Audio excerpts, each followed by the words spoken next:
And we will move on to House Bill 5083. This is a bill from Representative McEntee regarding an act regarding health and safety regarding feminine hygiene products. Representative McEntee, are you with us? I am, Chairman. Thank you. Thank you. We can see you there, Rep. McEntee. Oh, you can? Yes, ma'am. Oh, that's great. So, Because I can't see you. okay, I'm on my phone. don't sweat and that. I'm on my computer. I can I'm see. on House Judiciary. Okay.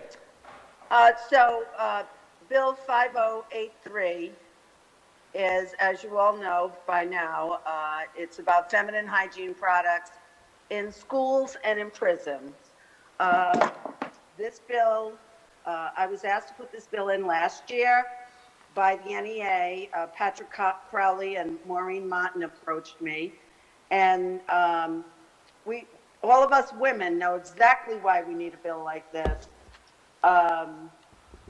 There's nothing more embarrassing than being a young woman in middle school or even elementary school or high school and having your first period or having an unexpected one and being unable to provide yourself with feminine hygiene products. So I don't think I have to say much more than that. I think it's a great idea. I do know you have a letter from Kathy Kelly at the Department of Corrections, who is in favor of the bill and says that they are already providing feminine hygiene products in the women's prison.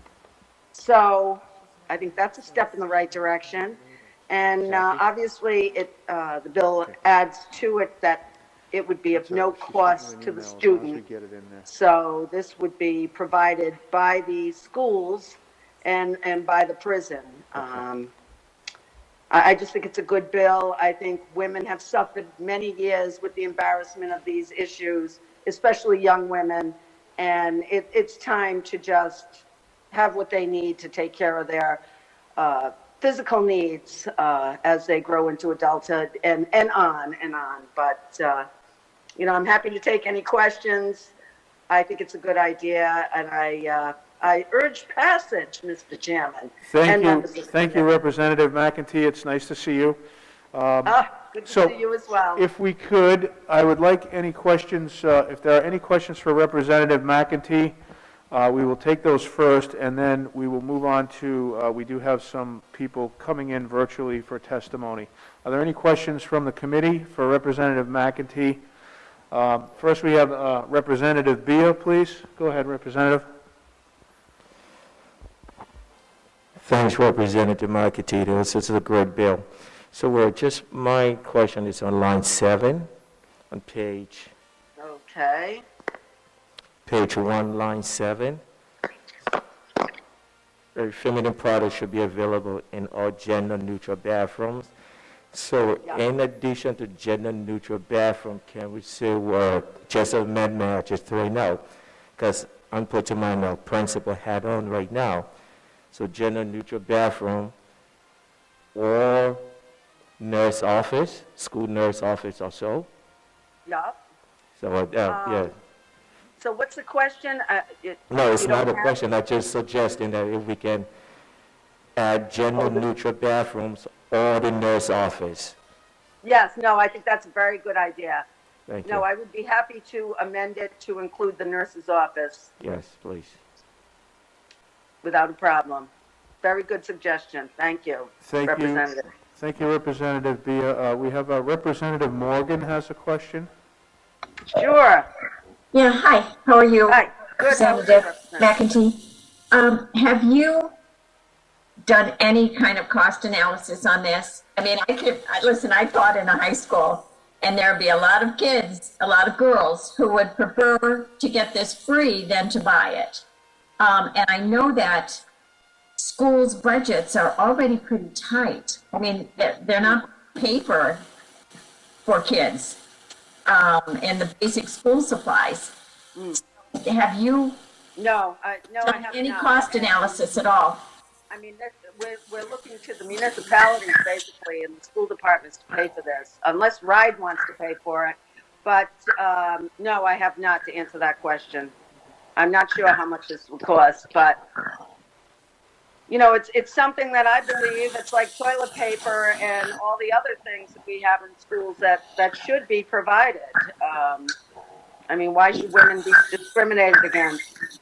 Well, Nothing more embarrassing than being caught without any of your feminine hygiene products as a young woman in a school, and it's a matter of dignity. well, but at this point, you're asking taxpayers to pay for it, and I get the point that if somebody's from a poor family and they struggle to make ends meet, but there are a lot of schools where the students can absolutely afford these products for themselves. I'm not sure if it's appropriate to ask taxpayers to pay. I mean, are we going to, buy shaving equipment for boys next? No, I Mr. disagree. I don't think that's the same.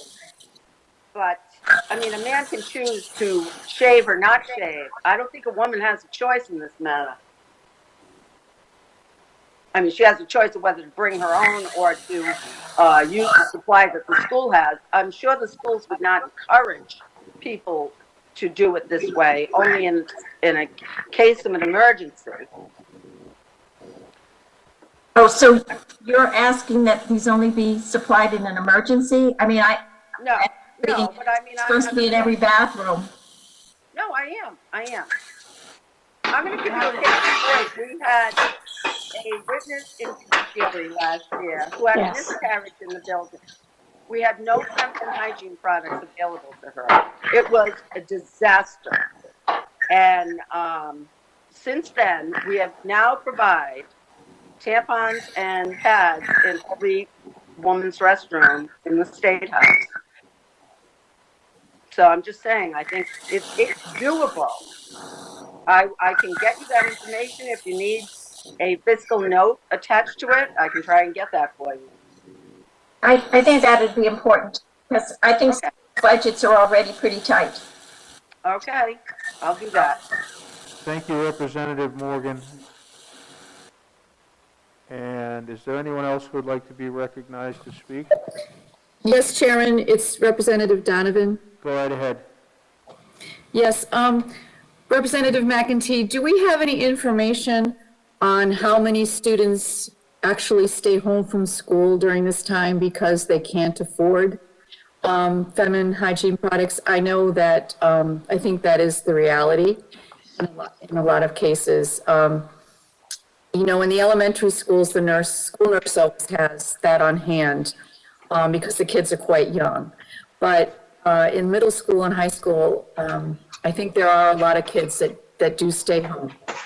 And is there a cost benefit? I don't know if there's a cost benefit to that. Thank you. It's a very good point, Representative Donovan. Oh, I don't know who's on. Go ahead, Representative McEntee, you have the floor. Oh, no, I think it's a great point, and I'm sure that there's, I don't know what I'm looking at here. There's plenty of, there's plenty of cases where young women do stay home from school, so I don't have that information. Honestly, I put the bill in last week, and here we are today, so I can try and get that information for you. If it's out there, I don't know how many people admit to the fact that that's why they're staying home. Thank you, Representative And Chairman, McEntee. don't we have someone else speaking as well that might have some of those data points? Stand by. We have quite a few people. If the committee would like to hold their questions, we will have other virtual testimony at this point. If everyone's in agreement with that, I can call the next virtual witness if you'd like. Yeah, I just wanted to help move things along because I know as a sponsor I often don't have the Yes, thank you, Representative. data on something Okay, and rely on that. do we have Barbara Holtzman? Okay, stand by, everybody. We have Barbara Holtzman. Barbara is a clinical social worker. Barbara, are you with us?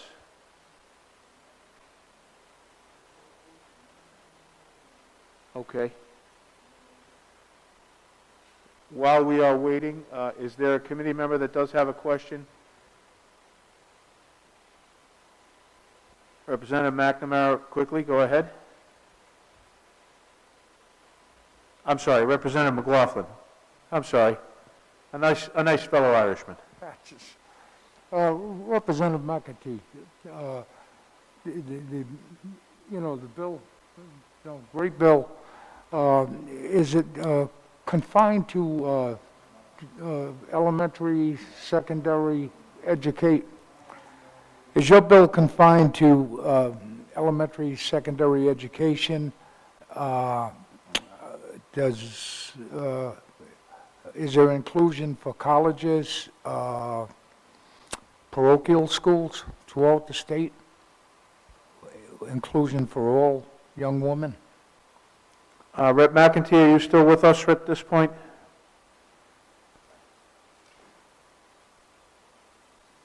Okay, she's currently muted. Rep. McEntee, your voice is muted. Okay. Oh, I think I'm finally going to be able to join the meeting from my computer, which will make it a lot easier for me. Can you let me in, Chairman? Representative McEntee, we can hear you, and we can see you on your, I believe you're on your computer. Representative McLaughlin had just asked a question regarding whether this was limited. Yes, Representative McEntee, in reference to your bill, is it confined to elementary schools, secondary education, or is there inclusion in, for college students, or basically schools throughout the state, parochial schools?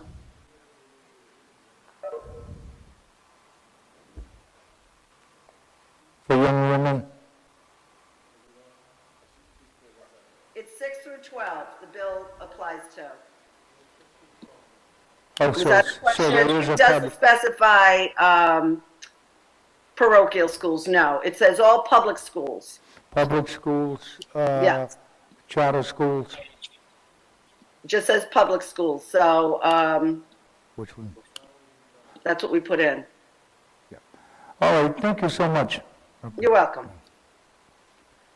Okay, thank you. All right, we have, next, we have Barbara Holtzman, who's calling in virtually. She's calling in on the phone. Ms. Holtzman? Barbara Holtzman? Yes. Yes, this is Representative Casey, Chairman of the Health and Human Services Committee. I have you on speakerphone, and you have joined our committee virtually regarding House Bill 5083. If you would go ahead with your testimony, and then we will have some questions for you. Great, thank you. So first of all, I want to thank Carol McEntee for initiating this bill and to thank you for the opportunity to testify to the committee. This is my first time, and doing it virtually certainly makes it easier. But I think that this is an issue that makes the effort worthwhile. Not just because it's the right thing to do, but because I have a sense of how important it is for vulnerable girls and women who don't have access to the necessities to take care of their monthly cycle. It's been a lot of years since I've had my period, and I can't say I miss it, but I remember my first time clearly. I was in school when I got the surprise visitor, and I was mortified and unprepared. There was no school nurse to go to, and no pads or tampons on the counter of the women's bathroom like they have at my temple. So I stuffed toilet paper in my underwear and hoped for the best. But I was lucky because I came to school the next day with supplies because my family could afford them. And at the risk of making you uncomfortable, the truth is, I think it should make us uncomfortable if we try to imagine ourselves or our daughters, as I'm asking you to do, as the girl whose family doesn't have the money for the so-called extras like menstrual pads or tampons, or the inmate who soils herself because the prison lacks enough products, or the guard is in a bad mood and is holding out.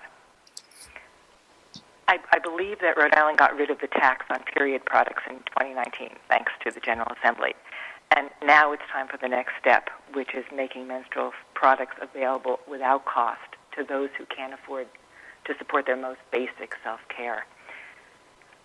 I don't believe that we've neglected girls and women intentionally. I choose not to believe that. I choose to believe that it simply hasn't been on our radar. It hadn't been on my radar until a few years ago when I got involved with a group across the U.S. called Dining for Women. And the group supports programs for girls and women in third world countries, helping them stay in school so they'll become leaders and help their countries out of poverty. And one of the main reasons those girls drop out of school is because they don't have the supplies to manage their menstrual cycle. So they miss school several days a month, and they fall behind, and then they drop out. So it is deeply disappointing to me that we, in this first world nation, in a fairly progressive state, that we're one of the states that hasn't supported getting menstrual supplies in schools and prisons. For the past 40 years, I've been a social worker, a psychotherapist working with girls and women, most of whom feel badly about themselves, usually ashamed of their bodies. And you all are chosen elected representatives. You have the opportunity to alleviate one source of that shame by providing necessities to our most vulnerable girls and women, thereby enabling them to become their best selves. And I have confidence that you'll do the right thing and pass this bill. Thank you. Thank you, Barbara. Are there any committee members that have a question for Ms. Holtzman? Okay, then we will move along to our next guest. Thank you for this opportunity. Thank you very much, Barbara. We appreciate that. We have Patrick Crowley on the phone. Okay, all of the committee members, while we're waiting, all of you committee members should have received quite a few emails regarding written testimony. We do have 5 more people to testify by phone. So if you can just be patient with us, we're going to raise them up right now.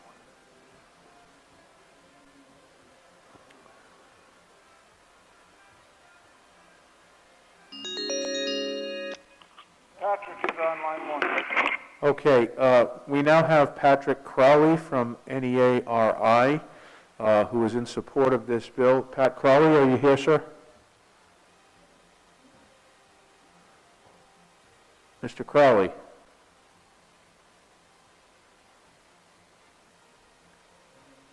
Okay. Stand by, everyone.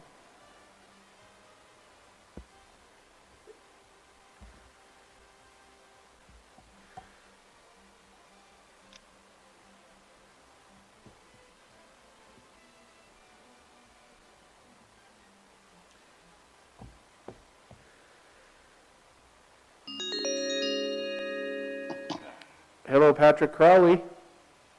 I'm here. Yes, Patrick, this is Representative Casey, Chairman of the Health and Human Services Committee. I have you on speakerphone. We have 3 members of the committee here at the State House. All others are appearing virtually by electronic devices. So if you would go ahead with your testimony, then we'll have some questions for you.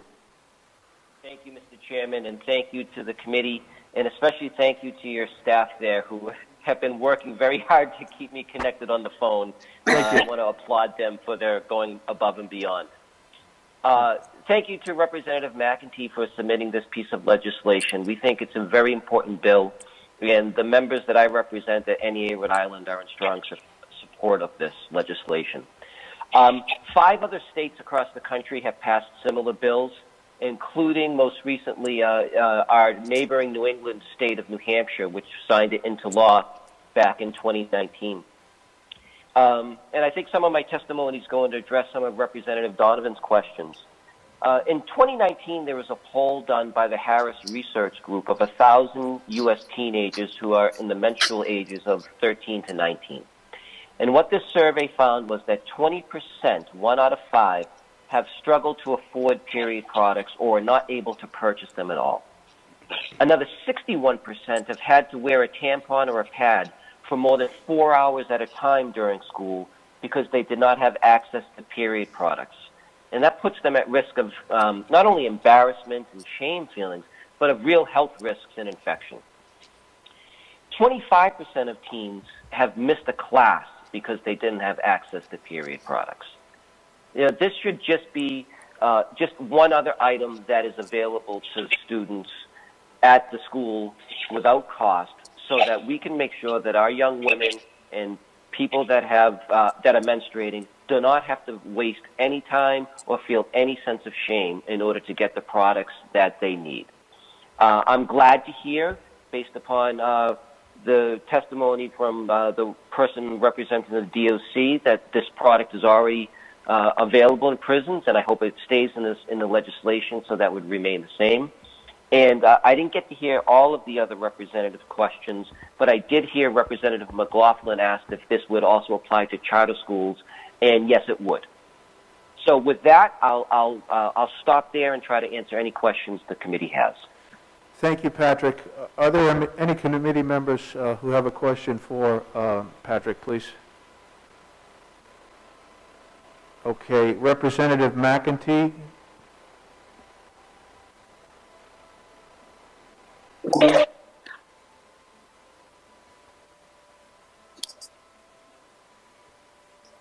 I wanted to ask Patrick if he has any idea what the cost of it would be to a school system to supply these feminine hygiene products. I guess the question is, Representative McEntee, what's the cost if we don't? That's right. I'm sure. I'm sure there is a number there, but having had to buy these products for the women in my family over the years, I know that they run the gamut of prices, and it changes from the store. And I don't think there's a cost high enough. I'm one of those young men who didn't have to worry about shaving until they were out of high school. But it's not the right comparison. We would not tolerate if there was not toilet paper in any bathroom. We shouldn't have to tolerate whether or not there's feminine hygiene products in any bathroom. Patrick, I agree with you. I was just relaying Representative Morgan's question that she had asked of me. I don't know if you heard that. I'm not sure that I did hear that question, but I'm not sure that my answer would change. So. Right. Thank you, Patrick. Are there any other questions from the committee members? Okay. All right, Patrick, thank you for your testimony. We're going to move on to Thank you, Chairman. Thank you. We're going to move on to our next person. Chairman, actually, could I just, I don't necessarily, it's sort of a mix of question, and I wanted to just echo, because I did think that was an important distinction. The toilet paper one, I think the same thing would go for paper towels or soap in the bathrooms. We could easily make an argument that those are things somebody could bring from home instead, but clearly we don't for obvious reasons. And I think shaving is not a hygiene kind of issue. It's not it has no impact on our safety or health. Well, I imagine there might be some exceptions. And I unfortunately did have, well, I don't know. I had a beard in high school, so I didn't have to worry about shaving, but I had a beard. So, all right. Anyway, that was it. Thank you, Representative Handy. And are we ready for our next? Okay. So who do we have online? I'm sorry. Hannah Stern, please. Hi, can you hear me? Hi, Hannah. This is Representative Casey from the Health and Human Services Committee. We have you on the phone. You are on speakerphone. We have 3 members here in the House of Representatives. The other members of the committee are appearing virtually on their electronic devices. You have the floor for your testimony on House Bill 5083. Great, thank you so much. And thank you, Chairman and members of the committee. It's good to see through Capitol TV that you're all doing well. My name is Hannah Stern. I'm testifying tonight on behalf of the ACLU of Rhode Island. The ACLU of Rhode Island is strongly supportive of this piece of legislation, and we would really like to thank Representative McEntee for its introduction. Access to menstrual products really is an issue of health and dignity, and the statutory guarantee of this access would ensure that the medical and psychological needs are being met for people who have periods in Rhode Island. As we know, financial difficulty in accessing these products can force lower-income individuals to reuse the products, use them for longer, or in some cases forego them entirely. And this bill would just ensure that that's not the case for students and inmates who require menstrual products for medical and hygienic purposes. I know that it was mentioned earlier in the hearing, and it is our understanding that the DOC has been providing these products for free to inmates for several years, but we do believe that it would be important and just really critical to have this policy codified into state law. So we think this is a really important bill. And we also think that this is just a really important piece of legislation for menstrual equity, and we urge its swift passage. Thank you for your time. I'd be happy to take any questions. Thank you, Hannah. Are there any questions from the committee for Hannah? Okay. Hearing none, we'll call our next witness. Okay, we have Hillary Levy-Friedman. Hillary, do I have that pronounced correctly?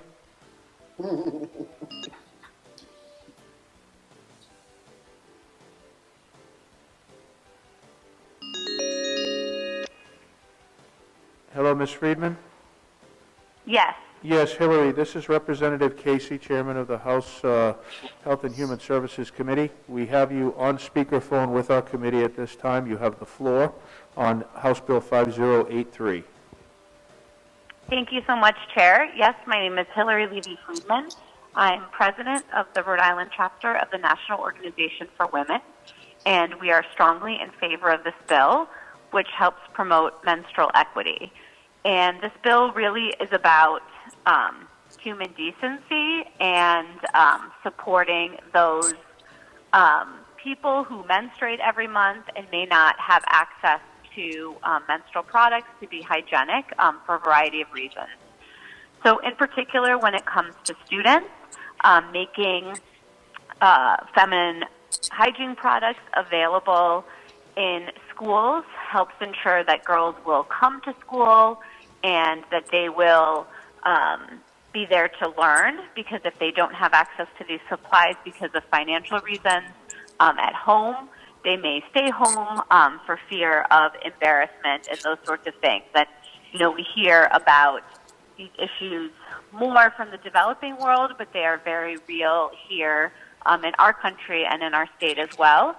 And so that's a very important part of the bill. And the second part of the bill, which is for those who are incarcerated, it's very important that they too, again, as a matter of human dignity, have access to these products, but it's also a matter of health and hygiene. If, you know, you are only able to do your laundry or have your laundry done once a week and you don't have products for a variety of reasons, it's just unhygienic to be wearing clothes that are dirty at that point. And also, if these items are not just available to those who are incarcerated for free and readily available, it also can set up a system where people can perhaps unfortunately be taken advantage of by those who are in power and be asked to do certain things or be put in awkward situations in order to access products. So again, overall, this is really just a bill that supports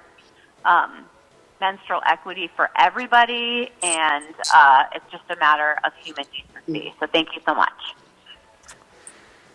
Thank you, Hillary.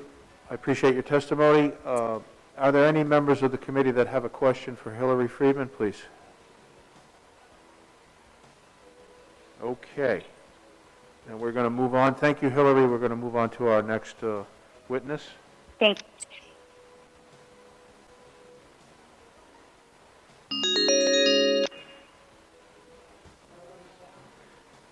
Hello, Ellen, Ms. Sinar? Yes, this is Ellen Sinar. Ellen, how are you? This is Representative Casey. I'm well. I'm Chairman of the House Health and Human Services Committee. We have you on speakerphone with our committee. You have the floor regarding House Bill 5083. If you go ahead with your testimony.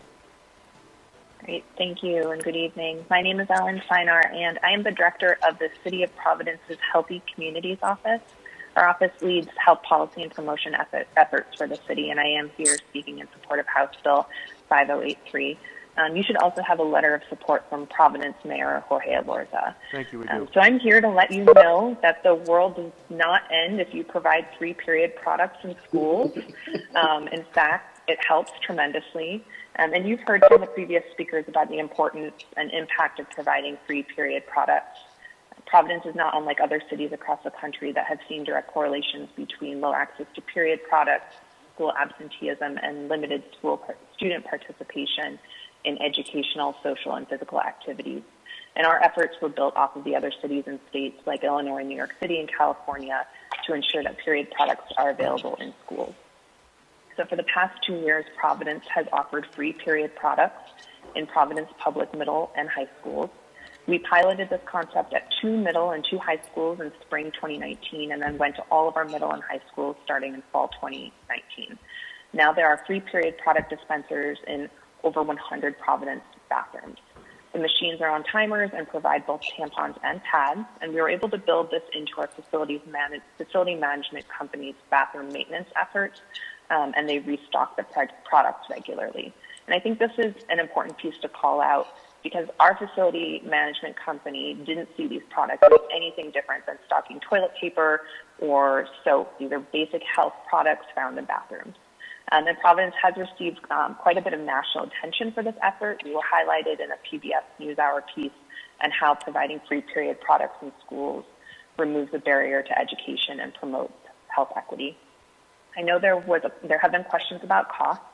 So Providence chose to go the machine route given our scale. Again, the machines are on timers, so you can only access one product at a time. And there are other distribution mechanisms, but this really worked best for Providence. A per bathroom projection is a little bit hard because it depends on how frequently the bathroom is used. And really the upfront cost if you're going in the machine route is the cost of the machines. In some cases, we were actually able to retrofit existing machines. And then it also depends on if you're going to invest in other supplies like install trash cans. So just to give you a sense of pricing, the sort of really large on-timer machines that give both pads and tampons, they're about $170 each. So that's really the most that you would pay.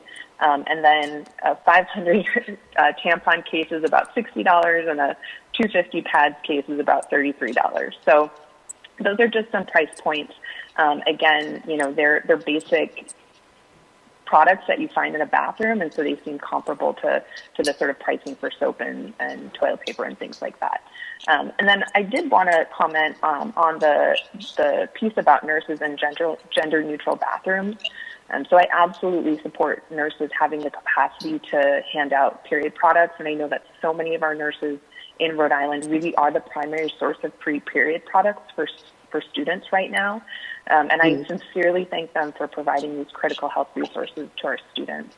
But part of the dignity and anonymity of accessing these products is not having to ask. For example, I don't have to go to a nurse to ask for hand soap for the bathroom.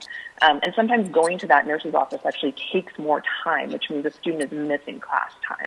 And additionally, there are some students that menstruate but wouldn't use the female bathroom. So I really see this as critical to making sure that there's product and gender equity in making sure and having products available in all types of bathroom locations. So thank you again for your consideration of this bill, and I hope to add Rhode Island to the list of other states that have passed similar legislation. Thank you. Thank you, Ellen. Are there any questions from the committee for Ellen? Representative Kassar? Hi, thank you, Mr. Chairman, and thank you, Ellen, for your testimony. I feel like the experience that you bring to the conversation is really quite critical as we work out the questions. And I applaud the City of Providence for making this commitment to students and students' health. A question in regards to the uptake. So when the initiative began and the machines and supplies were available, what was the response from students? Was there sort of any information distributed? How did the rollout happen? It sounds like by now it's pretty much the norm, but in the first 6 months to a year, how did this work out for students? Sure. So I think one thing that's important to note is that this initiative was in many ways at the request of students. So students were asking for these products for free, have them, making sure that they were available in sort of an anonymous way in the bathroom. So there was already a student demand for free period products. In the pilot schools, at the beginning we were nervous. What's going to happen? Are things going to go wrong? You always want pilots to work out, and certainly this is a really important pilot. But it was actually sort of a quiet experience, I think. For many students, the machines are kind of curious because they're on timers, but I think they sort of lose their curiosity and their basic products. And so we were really bracing ourselves for, oh no, what's going to happen? And it wasn't honestly that big of a deal. Having your period is a normal experience, and having these products available should be normalized, and also I think for students celebrated. So we were able to quickly roll out the products. Again, really grateful to Providence staff and our facilities management company, Aramark, for also normalizing this. So I know this. I don't know if the question is sort of like, did this go poorly? But I think it went as well as it could have, and it became just a very normal thing very quickly. Great. Yeah, thank you. I think understanding the student involvement was the piece. So thank you for that. Thank you, Representative Kassar. Are there any other questions from the committee? Representative Biah, go ahead. Well, how many Providence schools do we have this rolling right now? Do you know? So there are about 42 total schools. We don't have, we didn't put the products in the elementary schools, but I would consider that is an age group that we are seeing more and more demand. I would have to look back at my records, but we have certainly the most number of middle schools and high schools than, compared to other communities. It might be something around, 20. So of those 20 schools, do you know the names of those 20 schools, both middle and high? Of all of the Providence middle and high schools? Yeah, that this program is running currently. It is running in every Providence middle and high school. So do you know actually the name of one high school that this is running currently? Sure. So Hope High School on the east side, Alvarez, and South Providence. It's at our central high schools, Central PCTA, Classical. So you're telling me that this is actually in Alvarez High School? Yes. Well, I'm the principal of Alvarez High School, and basically. Okay. Machines should have been installed in your school There was no 2 years machine ago. in my school right now, so that's why I keep pressing to ask this question. Okay. And this is why I actually want. I can certainly look into that. Please do, and I just need the accurate number of schools that this program is actually in. So, thank you. Thank you, Representative Biah. Representative Giraldo, please. Thank you, Mr. Chairman. My question is actually for Rep. McEntee. So I just want to know if there's other speakers left to speak, because then I'll say my question for the end. I will ask that question. Is there anyone else to speak? We do have one more person for testimony that is going to be coming in virtual. I'm sorry, two more for virtual testimony. Would you like to wait for your question until after that testimony?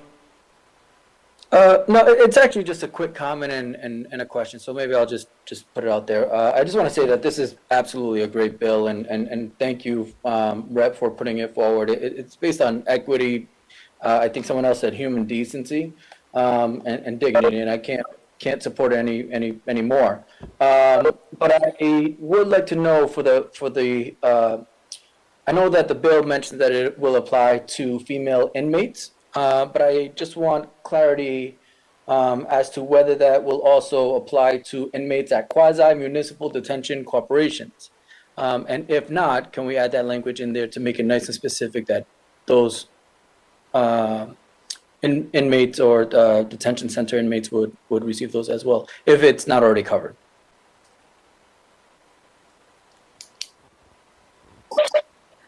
Representative? If you look, thank you, Mr. Chairman, and thank you for the question. If you look at the bill, there's some very strange language. I got to pull it up on my computer again. Let's see. If you see it says female station houses, if you look, do you have the bill in front of you? Yes, we do. We do not have the entire statute. Yes, I do. We have the changes. Oh, you do? If you look down, let me get it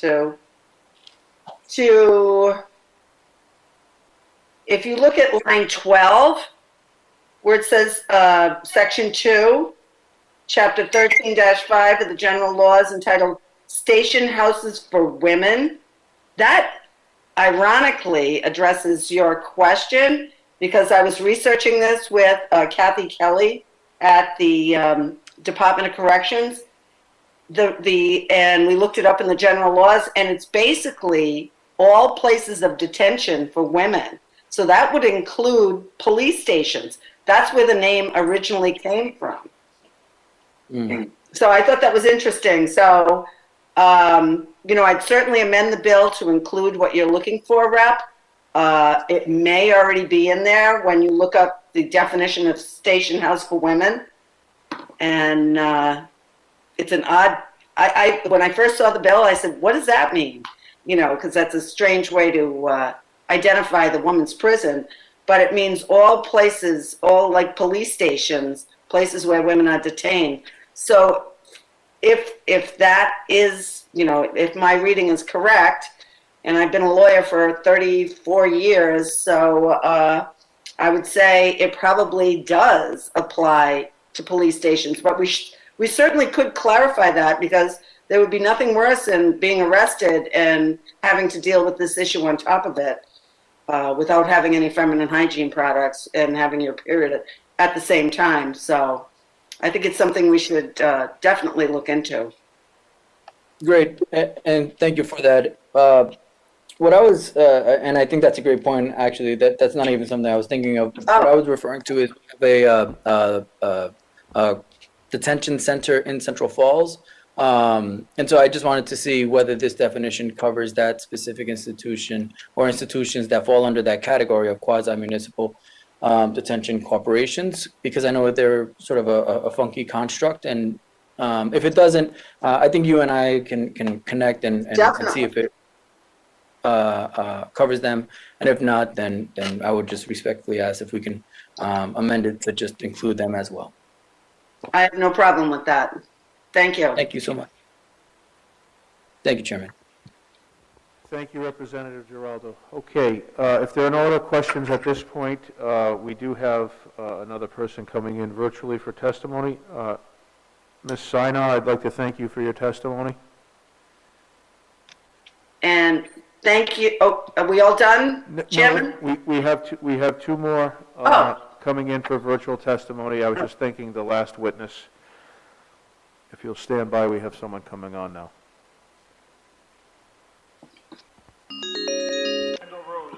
Okay. Randall Rose? Yes. Randall, this is Representative Casey, Chairman of the Health and Human Services Committee. Thank you, Mr. Chairman. I have you on speakerphone with us for your testimony regarding House Bill 5083. If you would keep it brief and concise, we would appreciate that, and thank you. Go ahead.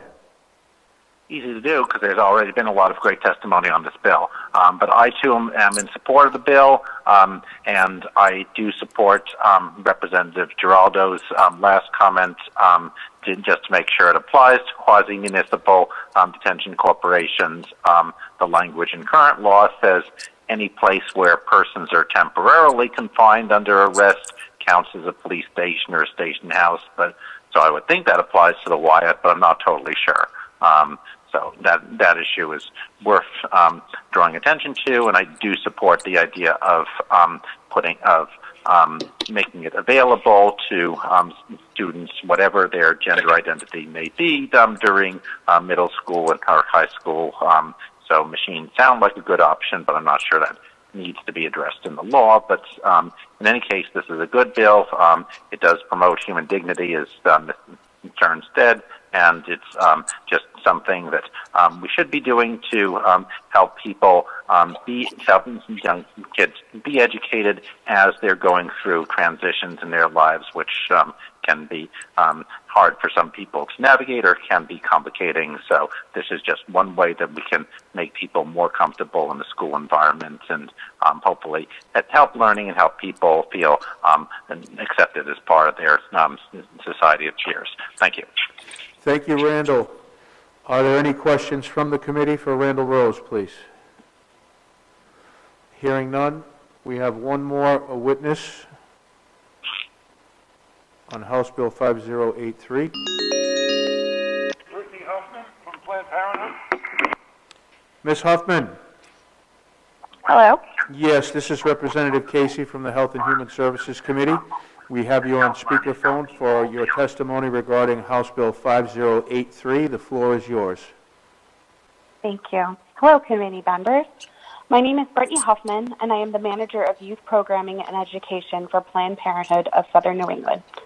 During my time at PPS&E, I have had the opportunity to teach sexual health and reproductive justice to teens across Rhode Island. I also have had the privilege to manage our peer education program, STARS, which stands for Students Teaching About Responsible Sexuality, and work closely with teens across our state. Something that comes up frequently in my discussions with young people is access to period products. When teens don't have access to period products, it can cause shame, stress, or cause them to miss out on school and activities. I heard a couple people ask for statistics on this, and the statistic is 1 out of 5 girls who menstruate have missed school due to lack of period products. Young people believe that no one should have to worry about how to get or buy period products. Tampons and pads are not luxury items. They are necessarily components of reproductive hygiene and should be available to all people across our state. With the COVID-19 pandemic, more Rhode Island families are struggling to make ends meet and face a difficult decision of whether they can afford period products. Having a period is a normal part of life and should not mean that teens are missing or limiting their activities. In communities where there is access to free period products, there is an increase in school attendance and involvement in school activities. By providing these period products in schools, we are ensuring that people who menstruate have an opportunity to education enrichment in our public schools. Additionally, these products should be readily available in bathrooms. When Mayor Lorza's Healthy Communities Office ran the Providence Public Schools pilot of providing free period products in their schools, young people brought up that there is still a lot of stigma that may arise from asking for period products, which can cause unwarranted stress for young people. This can be especially true for young people who identify as transgender or non-binary. We need to continue to have these conversations around period products because this is a normal thing that affects all people in some way. Providing free period products in our state is an important step to end the stigma around periods. Rhode Island has the opportunity to join states like our neighbors, New Hampshire and New York, in passing this common sense policy. As an educator who deeply cares about equity for young people, I urge you to support H5083. Thank you. Thank you very much for your testimony. Do we have any questions from the committee? Okay, hearing none. Any final comments from any members of the committee before I close this bill? Representative Speakman, go ahead. Thank you, Chairman. I'm sorry I missed the beginning of the discussion. I don't know what happened to my internet. In any event, thank you, Representative McEntee, for this bill. It's a great bill. And to Rep. McLaughlin's question about colleges and universities, I work at one, and most of them have been on this issue for 3, 4, 5, 6 years. So my university, Roger Williams, provides free menstrual products, as does Brown, I believe. And the cost, I think, is $5 to $10 per woman per year, depending on the system used. So it's a great bill, and thank you for that, Carol. Thank you, June. Chairman, I just want to say thank you to you and the committee.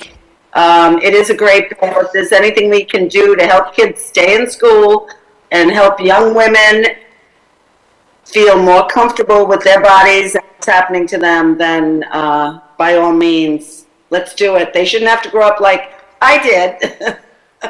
But, and many of us did that, you know, we didn't know what to do and you would stay home.